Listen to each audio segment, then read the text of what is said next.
But at the end of it, I don't want to go because these things are all, the tapes are available, the records are there. In fact, only about 2 weeks ago I saw a set of the records again. The transcripts are available. But we talked about the Nigerian situation, and certainly at the end everybody says, oh, you told them this, you did that. The fact was that our case was so clear that I actually believe at the end of Aburi that the problem was not Gowon, but probably some ambassadors in Lagos who were pressing for something else. Because we understood each other. We agreed on every single point. The drafting was, in fact, my chief secretary with 2 other chief secretaries from the other side. They said, no, and drafted and agreed. We looked at it, we agreed. General Ankara read over the whole report again to us at the end, asked us if we wanted to amend anything. No. At the end of all that, the position was so good that actually Ankara drove Jack, Gowon and myself to the airport.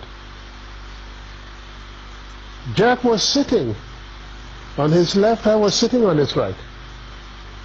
He was in the middle. And in the course of that journey, at a point, General Ankara shook his head and said, oh, thank you. Thank you. If only we can go on like this, everything would be all right. I believe I was the one. As I do now from time to time, I go for the dramatic. Suddenly I picked up Gowon's hand, put it on Ankara's lap, brought my other hand, placed it on it, and I said, General, sir, hold us together, I want to say something. So General Ankara put his hand on top of the 2 hands, and I said, General, I want to assure you that I am totally satisfied with everything we said. I will even go further and say to you something I did not say at the conference, and that is that once we have implemented everything we have said, I would ask you for one favor and one favor only, and that would be to be the one to propose Jack Gowon as a head of state of Nigeria. It was a 2-day conference of peers and old mates, but its aftermath produced even further controversy. When we came back, and Ojukwu did not go to make the statement he made first, virtually giving the impression that we've agreed for a confederation to move apart, etc., which was really not in exactly that. If I had had the opportunity to make my broadcast in the first, because that was the agreement, not for him to make the broadcast first, then if I had committed myself to what he said, then there wouldn't have been any problem. But he went and said certain things that certainly looked wrong, and therefore we saw in practically everything he did, I think it was for to play up to the gallery, not being sincere.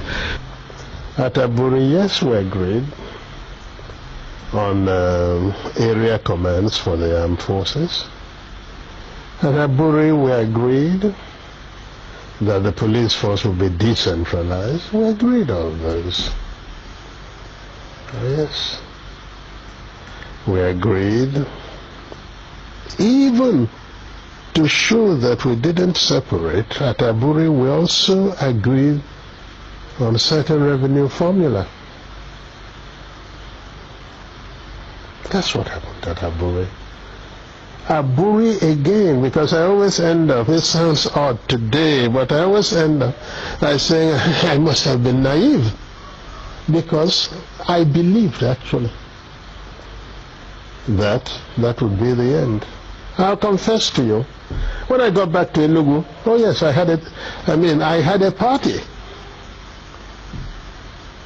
believing that probably the danger was over.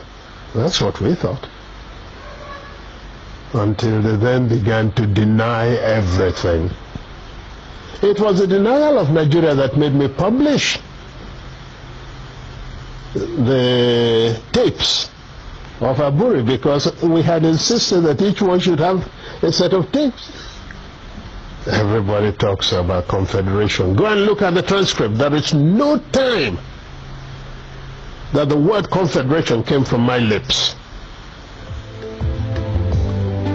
In broad terms, Aburi changed the title of head of state from Supreme Military Commander to Commander-in-Chief. It gave the regions control over internal affairs, and concurrence of each region was now required for any decision affecting the whole country.